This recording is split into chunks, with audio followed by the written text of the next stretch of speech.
Todos nós sabemos que Hitler tinha ideias bizarras sobre raça e a importância da genética. Para ele, isso importava muito. Esta conta mostra como essa teoria racista potencialmente se tornou muito importante para Hitler, não apenas em como ele via o mundo em que vivia, mas também em sua própria identidade pessoal. Você sabia que quando o exército alemão se mudou para a Áustria, em março de 1938, durante o Anschluss da Áustria, Adolf Hitler ordenou a destruição de uma pequena aldeia estrategicamente insignificante. Ele pediu ao comandante do Wehrkreis 17 para demolir a aldeia de Dollersheim. Os 2.000 habitantes foram evacuados subsequentemente.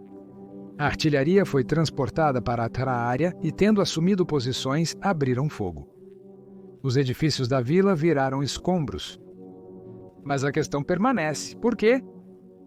Bem, parece que existem razões mais interessantes do que testes de armas, que foi a razão oficial dada. A verdadeira razão, desconhecida tanto para os moradores da vila quanto para o exército alemão, era que o pai de Adolf Hitler, bem como sua avó paterna, estavam enterrados na igreja em Dollersheim. Hitler havia recentemente aprendido as circunstâncias de sua família a partir de um relatório da Gestapo. Acontece que a avó de Hitler, a jovem Maria Anna Schickel-Gruber, concebeu o pai de Hitler quando trabalhava como empregada doméstica solteira em uma rica família judia. As implicações disso do ponto de vista de Hitler eram perturbadoras. Ele poderia ter uma pessoa judia como parente próximo? E então, quando teve a oportunidade de fazê-lo, Adolf Hitler mandou explodir toda a cidade, incluindo o cemitério que continha as evidências para o esquecimento. Desta história, juntamente com muitos outros indicadores convincentes, há razões para acreditar que Hitler sofria de intensos sentimentos de culpa reprimida, vergonha e auto-ódio em relação à sua própria origem, sangue, personalidade e corpo. Esses sentimentos, se comprovados, poderiam ter desempenhado um papel decisivo na formação de Adolf Hitler no ditador instigador de genocídio que sabemos que ele se tornou? É uma ideia com muita importância potencial para ser ignorada.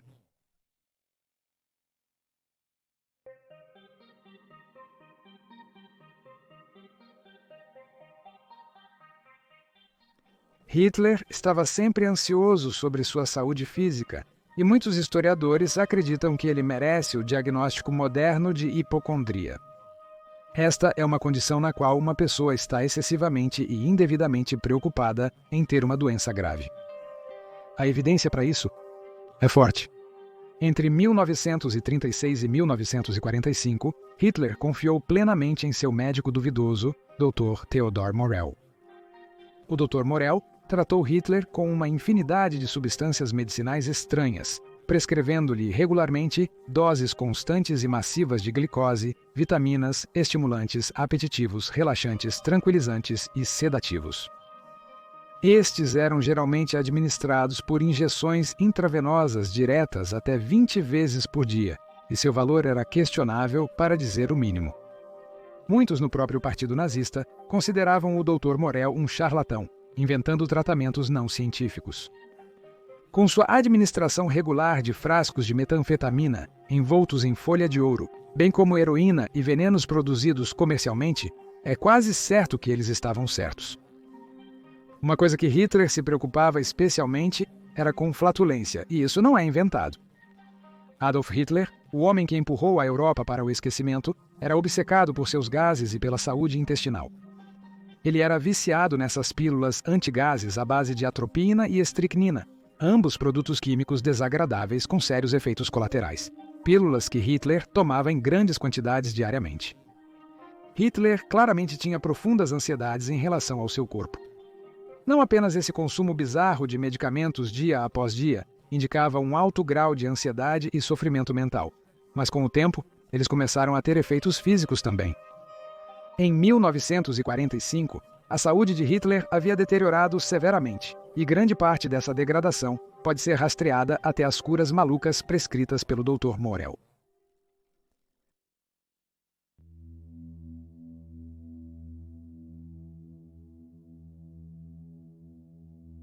Um terceiro aspecto de Hitler, envolto em incerteza, diz respeito a uma história incrivelmente difundida e popular em torno do Führer e seus genitais.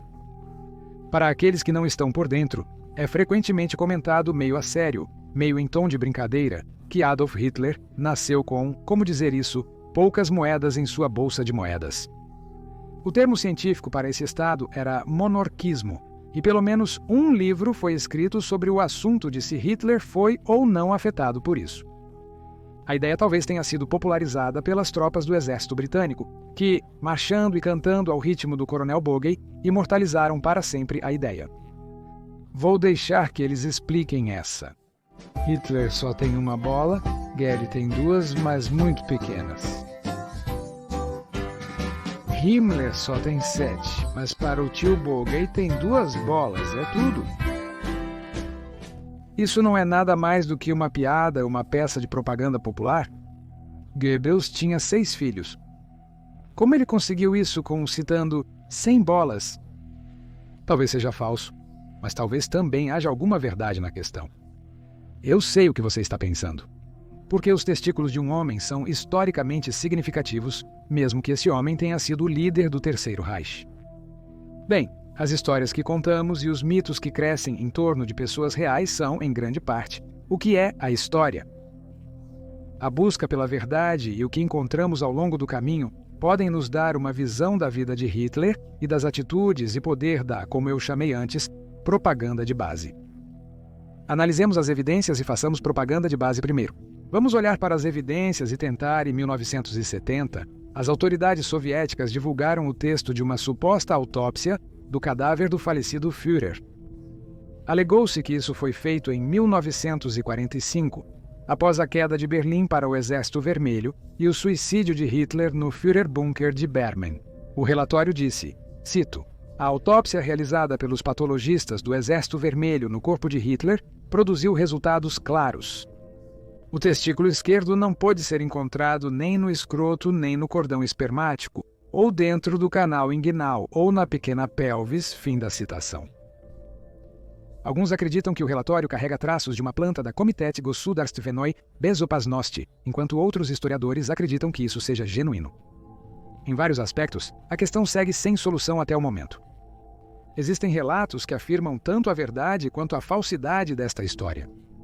O médico de infância de Hitler registrou em 1943 que a masculinidade dele era, citação, completamente normal. Outro médico afirma que eles foram feridos por estilhaços de bombas durante a Batalha do Somme. A verdade talvez nunca seja revelada. Contudo, as observações não devem se limitar às evidências físicas.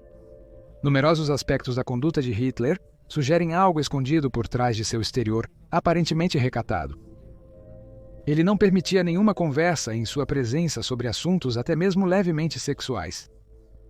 Ele professava repulsa por sujeira, um termo que usava para descrever uma ampla gama de atividades normais e anormais. Para Hitler, sexo e sexualidade parecem ser perversamente repugnantes.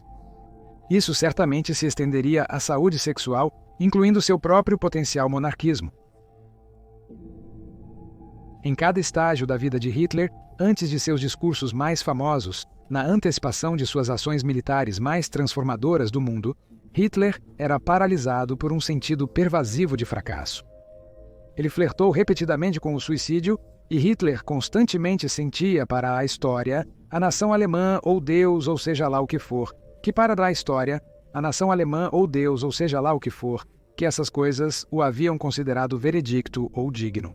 A ideia de que ele se via como deficiente, até mesmo se odiando, parece que sua história familiar e sua hipocrisia extrema parecem confirmar essa teoria. Mas talvez isso não seja tão relevante. Hitler era apenas um homem, e entender sua personalidade só pode ir até certo ponto, ao tentar explicar o amplo movimento social que foi o nazismo na Alemanha e na Europa. A intenção deste vídeo não é rotular Hitler de uma maneira ou pior, justificar suas ações. Nem é para atribuir problemas de saúde mental ou pior, justificar suas ações. Nem é para atribuir problemas de saúde mental, quaisquer que sejam suas causas, sintomas e efeitos, em um ódio real também. Não o ódio cínico que os políticos convenientemente se entregam, um ódio real também. Não o ódio cínico que os políticos convenientemente se entregam ao perseguir uma agenda política. em relação aos judeus, eslavos, comunistas, pessoas com orientações sexuais diferentes, povos ciganos e até mesmo eventualmente em relação à própria Alemanha, Adolf Hitler sentia um ódio genuíno e apaixonado. Parece possível, até provável, que a origem desse ódio tenha derivado do alto ódio de Hitler. Essas revelações sobre Hitler, sua herança judaica ultra-secreta, sua hipocondria alimentada por drogas e seu potencial, seu monarquismo, tudo cria um poderoso senso humano de Adolf Hitler como um homem, falho e individual, em vez de apenas uma figura histórica. Pode ser desconfortável ver os tiranos da história como pessoas em vez de monstros, mas pessoas, assim como você ou eu, é o que eles eram. Essas revelações mudam como você se sente sobre Adolf Hitler ou seu lugar como um tirano na história. Deixe seu comentário com pensamentos ou reações abaixo. Curta e inscreva-se para apoiar o canal. Obrigado por assistir e nos vemos na próxima vez.